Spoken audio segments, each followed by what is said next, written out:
craft shows, farmers markets, holiday bazaars. This video is all about selling things at markets. So here we are live on set. I'm going to walk you through some tips for boosting sales, getting started if you haven't done a market before, some ideas just to maximize the potential if you're taking this hobby to a small business, that side hustle a little bit more. So lots of tips here.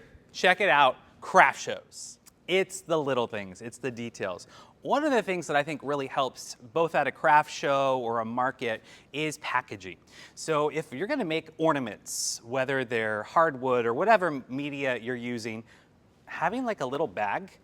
So you can order custom stamps online. Like that is one place if you don't, well, if you have a laser, you can make your own stamp, but you can find just a custom stamp online and just getting like little burlap bags, stamp each one. Yeah, that's an extra cost of like 30 to 50 cents a piece, but then your items, especially if they're really intricate, they're not gonna break, it's gonna hold it on.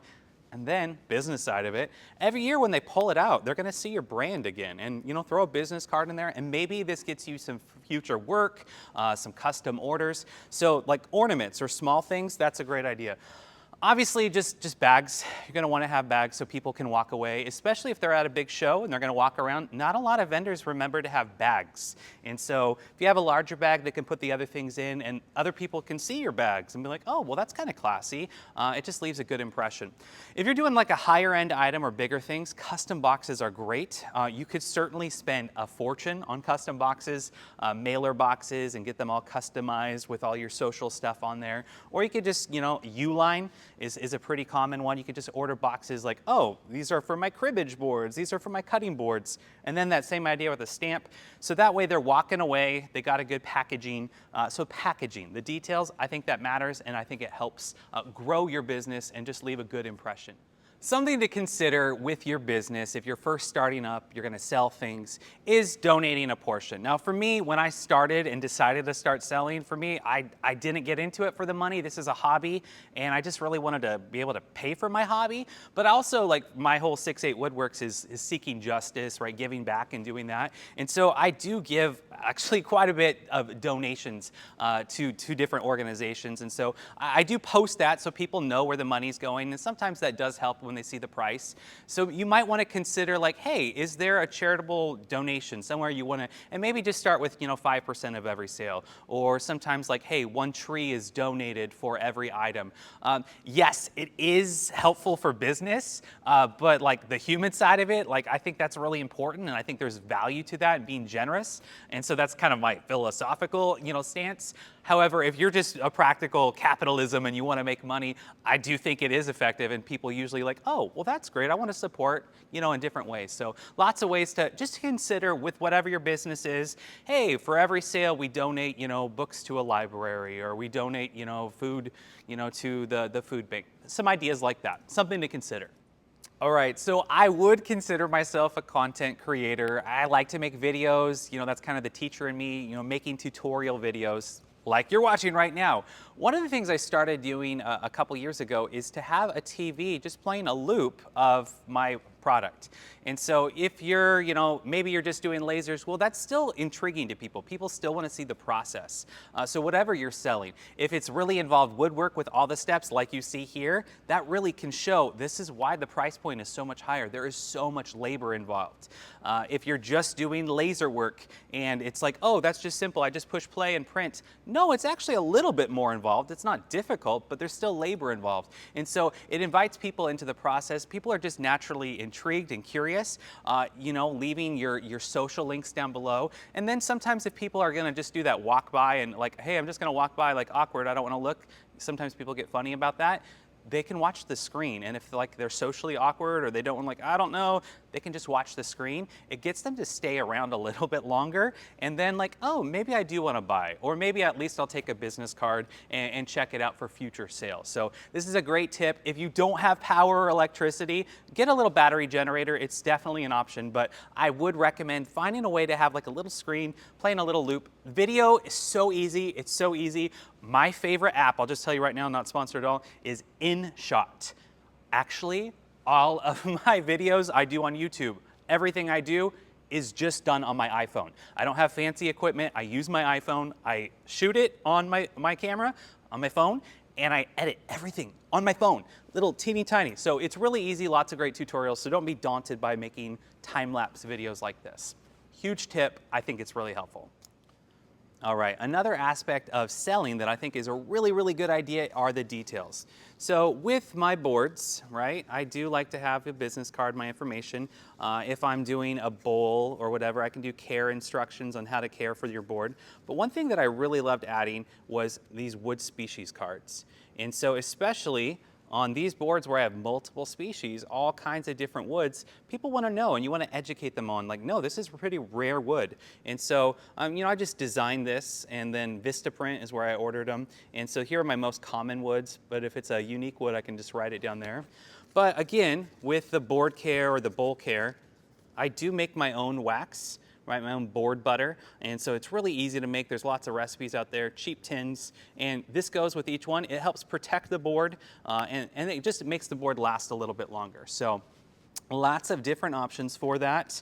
You can make your own, or you can buy my favorite. So if you haven't watched my cutting board videos or anything like that, Walrus Oil is the brand. It's not actually Walrus Oil. Wood wax is phenomenal. So they actually make these little mini ones. They also have their cutting board oil.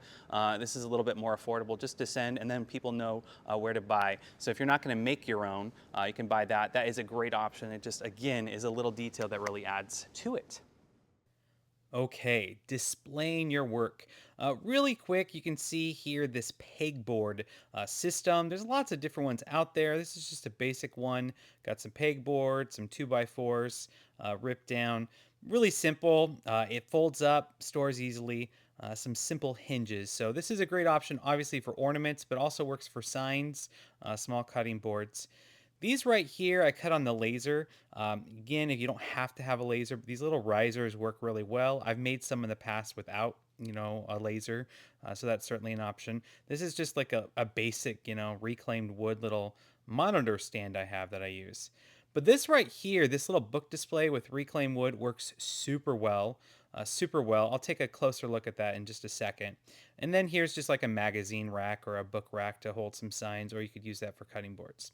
So here is that book display. So I made this years ago when I had like no woodworking knowledge, and it worked fine, right? It was old reclaimed fence boards, really basic, some pocket holes in the bottom, a brad nailer, and just, a basic. So something like this works well. It could be used, year round as a book display, or like this magazine rack, it folds up.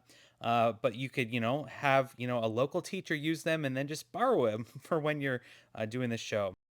Another one are just these simple little, pre-bought ones, just bamboo or whatever these are, like for a dish rack. So I have links to some of the stuff down below if you want to check it out. But this works really well for cutting boards, works well for signs, but it's simple. This particular one came in a 4-pack, and I use this a lot.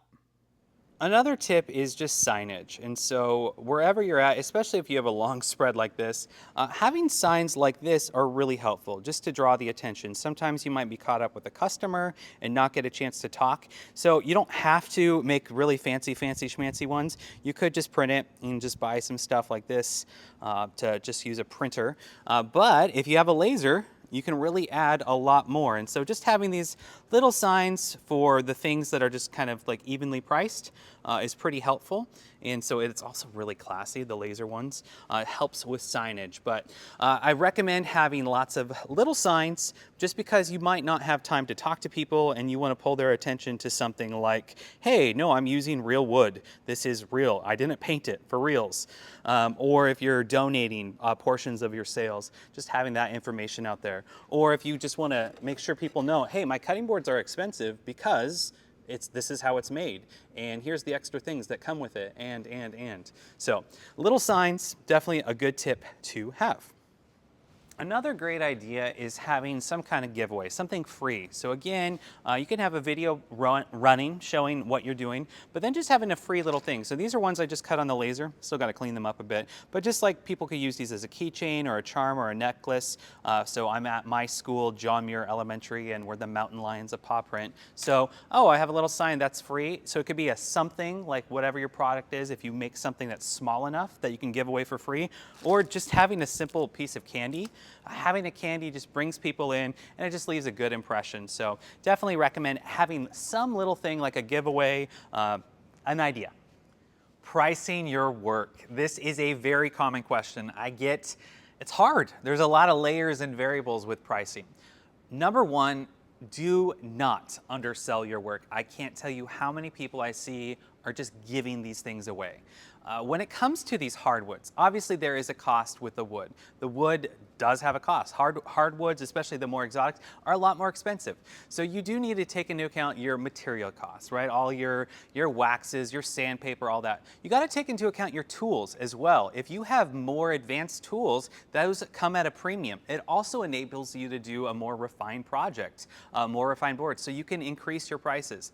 My word of caution against having low prices is that's what your customers will expect. So if you start, I'm like, I just sell cutting boards, 50 bucks. Well, then they're gonna expect the cutting boards in the future, and that's kind of your brand. And so it's a balance, right? You don't wanna price gouge. I definitely do not wanna price gouge people. I want it to be reasonable, but then I have to take into account my labor. And I don't figure out exactly how long each board takes, especially cutting boards, because I make them in big batches. But you know, I figure out like, it's a lot of time, it's a lot of effort. And so when I started, I just made it for friends and family. And then I thought like, okay, if a complete stranger was to buy my board, what would I be comfortable making? What's that profit margin that I need to make? Remembering, usually people expect taxes included, so I include tax in the price. I have to pay sales tax on this. I'm gonna have to pay federal taxes on, right? All those different things. And what's the margin that I feel comfortable with? And so as far as the pricing, you can look online. Etsy is not a great source to look at because people are just desperate for sales. It's just too low and they're not making any money. Look at Instagram, look at some other woodworkers if they have websites, kind of get a feel for their price range and then stand by your number. And so for me, I'm set on my number. It maybe fluctuates to like $10 to $20, but on like my cutting boards or my cribbage boards or my bowls or my hardwood items that are really involved, I'm pretty set on that. And if I don't sell it, I don't sell it and I hold on to that product because I don't feel comfortable selling it for less. And that's what I feel it's worth with all of my costs and expenses. So again, that's a big word of caution. This is a little bit longer section, but pricing is such a big thing. So I'm not gonna tell you the hourly rate and how much I charge for the different things. I don't think there's a formula. If you do, great, good for you. But anyway, don't undersell yourself. Be prepared that you might change it a little bit. So I might come in and say, all right, this board is $250. Yeah, absolutely. All right, I have all these extra things, all the species. This is a really refined board. It's perfect. I have extra packaging. I have all these other things. Oh, I have inset handles. Oh, I did this. Oh, it comes with board care, all these things. And no one's buying it. And we're going like, oh yeah, I'll offer free custom engraving because I got a laser. Still no one's buying it. All right, well, maybe you lower it a little bit, so be prepared to change out your price tags a bit. However, wow, long, but pricing, take your time.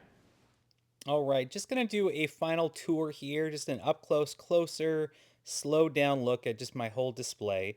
But just one last thing about the pricing.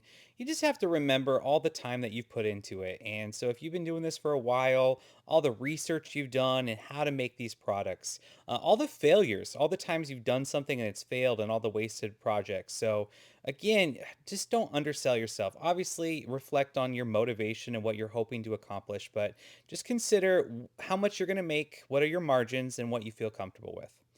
But here, as we go a little bit slower, looking at everything, you can see I have got a ton of product out. I did pay for 2 booths at this show that was at my school that I teach at.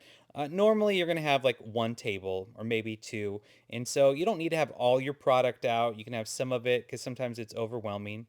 There's some signage again, letting people know who you are, what you're about. Because again, you might not get the chance to talk to them, but ornaments really are especially around the Christmas, around the holidays. If you're doing a holiday show, highly recommend doing that. And if you're only planning to do like one show to get started, wait for the holidays. It's just the best time. It's a natural time for people to purchase gifts, and so it's just a great place to get started. But again, I have a whole video talking about ornaments and why they're helpful for other sales. But some other things, you can see I have some nice tablecloths. I have, some branding out there. I have business cards everywhere. But just a couple ideas to maybe give you some tips, some ideas for craft shows. And there you have it. craft shows.